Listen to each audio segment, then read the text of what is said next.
l'entrée des 22 acteurs, des 22 joueurs qui vont nous faire vibrer à n'en pas douter.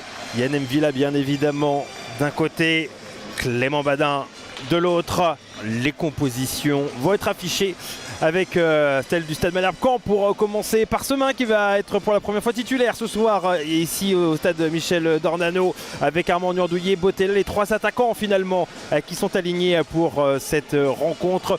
Kimboma qui va également faire ses grands débuts en tant que titulaire ici à Dornano. Il a déjà été titulaire la semaine dernière, c'est la même composition d'ailleurs que l'équipe qui s'est inclinée à Versailles. La bonne Bolumbu qui prend la place de Maxime Etienne qui sera sur le banc et Anthony Bandrea bien évidemment dans les cages. Coup d'œil maintenant sur l'autre équipe de Fleury cette fois-ci. Je l'ai dit, David Vigne qui fait également dans le traditionnel. Pas de le lever, remplacé par Aubourg par rapport au match de la semaine dernière. Est-ce que ce sera lui en tant que milieu de terrain? Ça, on suivra ça dans quelques instants. Et sinon, c'est une composition un petit peu, j'ai presque envie de dire, classique. Rivas et puis Farad qui vont être en pointe. Jean-Pierre Lefebvre sur les côtés. Vogt avec Karamoko et puis Alette également. Gardien talentueux qui sera dans les cages. Voilà, on va voir bien évidemment si cette équipe de Fleury sera capable d'aller chercher cette victoire. Ce n'est pas petit, mais donc vous l'avez bien compris, Alette dans la cage de cette formation de Fleury. Et c'est parti. C'est parti pour 90 minutes. C'est parti pour une équipe de Caen qui est une bête blessée et un nouvel entraîneur qui attend avec impatience sa première victoire. Une équipe de Fleury qui, à l'inverse, réussit une saison tout simplement admirable, incroyable. En tout cas, une équipe cannaise qui, après 4 minutes de jeu, est plutôt intéressante, qui se montre vers l'avant. Maintenant, aller chercher les occasions franches. C'est un petit peu ce qu'a dit Gaël Clichy à notre micro. La semaine dernière, c'était intéressant, mais il a manqué les occasions franches. Il n'y en a pas eu énormément, pas assez pour aller chercher la victoire face à une équipe de Versailles qui avait déjà pris les 3 points ici à Dornano. Armand Niordouillet qui va tenter sa chance. Il avait vu Gaël Alette pas forcément bien placé dans son but, alors il a frappé au second poteau, mais il aurait peut-être pu attendre un petit peu. En tout cas, le bon travail de la part de Ivan Bottella. Pour une équipe de Fleury, je parlais d'expérience et notamment défensivement il y a quelques instants. Des petites erreurs bêtes et contre une équipe de Caen qui, certes, on l'a dit, est une bête blessée qui a des difficultés depuis le début de cette saison, mais c'est une équipe avec des très très bons joueurs. Il va falloir être vigilant. Ça, c'est bien fait de la part d'Ivan Bottella qu'on trouve avec Ronny Labonne. Ronny Labonne, il va avoir un petit peu de temps pour pouvoir centrer. Ronny Labonne, où ça a été touché au premier poteau par Karamoko avec les applaudissements de Gaël Alette. Allez, le Méoté qui va peut-être pouvoir trouver Farad, acte 2. Et pour la deuxième fois, Farad qui lève les yeux au ciel en criant, pas content sans doute de ne pas avoir pu contrôler ce ballon. C'était exactement la même chose tout à l'heure. Attention, 2 fois que c'est comme ça, 2 fois qu'on arrive à trouver une petite solution dans l'intervalle. La troisième pourrait être la bonne. Ronny Labonne qui tient justement, sans vilain jeu de mots, va avoir le ballon encore une nouvelle fois sur ce côté droit. Ronny Labonne, est-ce qu'il va pouvoir décaler? Lorenzo Rajo. Nouvelle solution avec Bolumbu qui va pouvoir centrer. Niordouillet qui va être un petit peu trop court. C'est pas le cas pour Ivan Bottella, pas loin d'aller marquer son premier but à Dornano de la saison. Mais il a fallu un Gaël Alette vigilant pour mettre ce ballon en dehors de la cage. Et derrière, on n'était pas loin non plus d'ailleurs sur un deuxième temps, sur un deuxième ballon, d'aller mettre ce ballon justement au fond par Semin. Et la bonne défense de Vogt.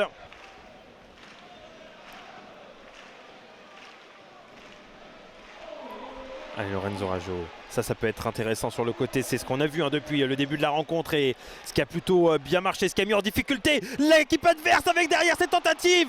Nouvelle tentative d'Ivan Bottella, la deuxième tir cadré pour l'attaquant canet et deuxième fois le bel arrêt de Gaël Alette avec Farad qui demande à son coach pourquoi il n'y a pas de pressing fait sur la défense là. En colère,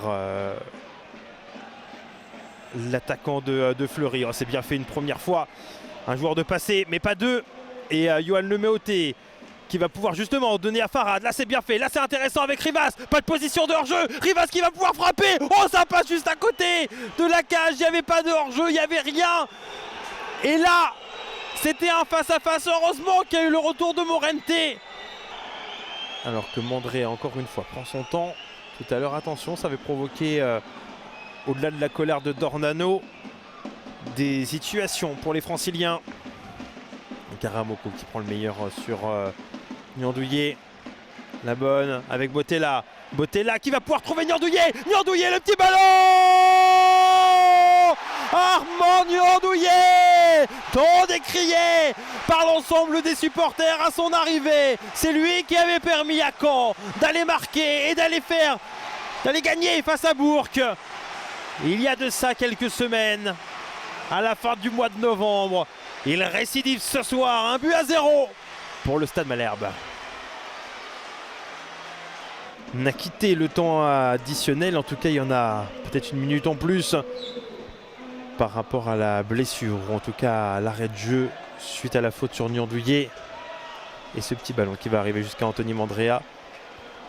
Et l'arbitre de la rencontre, monsieur Giorgetti, qui renvoie tout le monde au vestiaire. Les applaudissements ici à Dornano parce que c'est le Stade Malherbe qui mène 1-0 face à Fleury. But signé Armand Niandouillet il y a quelques instants. Une équipe de Fleury qui a montré des choses intéressantes, mais pas suffisant encore pour pouvoir espérer aller chercher les 3 points ici par rapport à une équipe de Caen qui s'est procuré plusieurs occasions grâce à Ivan Bottella. Et finalement, c'est Bottella qui a été passeur et non buteur pour donner à Armand Niandouillet l'occasion d'être applaudi, félicité.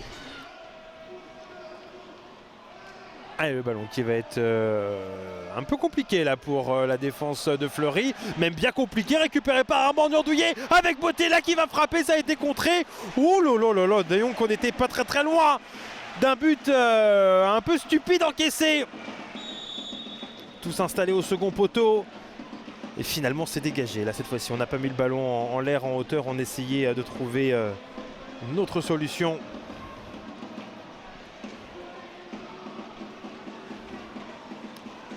Oula, ouais, oula, attention à la faute. Il va y avoir rouge directement. Il va y avoir rouge directement.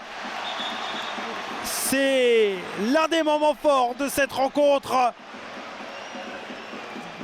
Le carton rouge pour Hugo. Hugo Aubourg, ouais, qui a essayé de se retenir, j'ai l'impression, dans son geste, mais cela n'a pas suffi à convaincre l'arbitre. Rouge, carton rouge direct. Certains diront que c'est un peu sévère de la part de Valentin Giorgetti.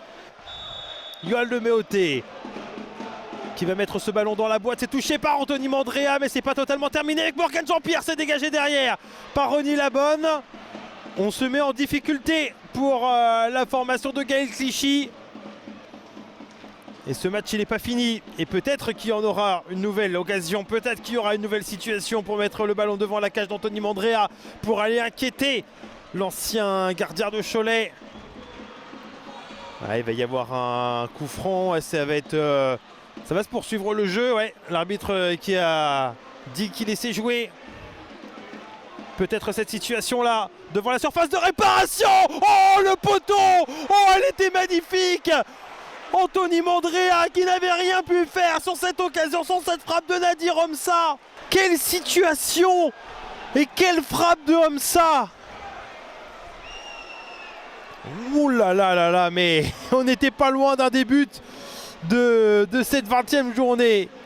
On n'était pas très loin d'avoir le miracle que j'évoquais tout à l'heure. Quand Aubourg a reçu son carton rouge, oh c'est bien fait de la part de Bouloumou qui montre tout son talent ce soir également. Bouloumou qui va donner ce ballon à Will Mazier. Will Mazier à l'entrée de la surface. Will Mazier une première fois, une deuxième fois, une troisième fois peut-être. Et finalement ce sera pour Gaël Alette. Mais il en restera donc une peut-être situation avec Karamoko. Karamoko qui va donner ce ballon avec Lavigne. Ah, c'est dommage, c'est bien récupéré quand même par les Canettes. Dommage pour cette équipe de Fleury. Mais il en restera peut-être là. Avec comme ça, le centre s'est dégagé de la tête. Oh, ça devient compliqué. Il faut que ce match s'arrête pour Caen. Il faut que ces dernières secondes durent le moins possible, ces dernières secondes qui sont des minutes pour l'ensemble des supporters qui aimeraient bien aller chercher une nouvelle victoire. Ça fait longtemps qu'ils n'ont pas connu ça. Homsa dans ses festivités derrière la tentative de frappe. Oh, l'arrêt d'Anthony Mandrea. Oh, on n'en était pas loin. Est-ce que l'arbitre va siffler? Oui, il va y avoir une faute. Oh mon Dieu. Quel match! Quelle fin de match! Et c'est fini! C'est fini! Dans la douleur! Dans l'immense douleur! Dans l'incroyable aussi, on peut le dire, douleur d'une équipe de Caen qui était pourtant en supériorité numérique. Caen qui s'impose face à Fleury, 1-0. Fleury qui n'aura pas démérité et même aurait sans doute mérité d'aller chercher ce point du match nul. Il n'en sera rien.